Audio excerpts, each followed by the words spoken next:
të paraqitura në publik nga Lidhja Demokratike e Kosovës, të cilat kishin mbledhur ato 15 nënshkrime të cilat përmendeshin vazhdimisht që ata nuk i kanë për Vjosa Osmanin presidentën.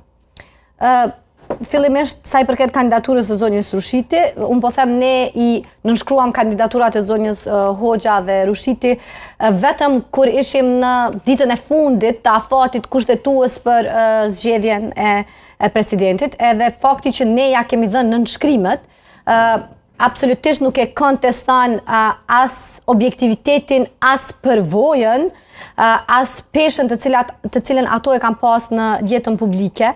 Edhe më e rëndësishmja, edhe zonja Rushiti vetë e ka përmendur, ajo ka pas bashkëpunim me të gjitha partitë politike, edhe ka ardhur në Kuvendin e Kosovës si emër vetëm për të zhblloku situatën dhe jo si emër partijak.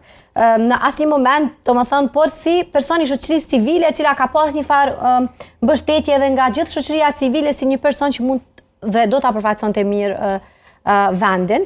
Unë pra po them, mendoj se i ka bërë nder, jam falenderuese dhe jam e lumtur që kemi pas një kandidaturë të atij niveli në Kuvendin e Kosovës. Në anën tjetër, po është tepër shumë e rëndësishme që pjesëmarrja e neve si deputet të jetë brenda procesit, por nuk mjafton. Nuk ka mjaftu ne pavarësisht përpjekjeve që i kemi pas 66 vota. Në anën tjetër, LDK-ja fliste për 15 nënshkrime, po kuvendi është procedurë.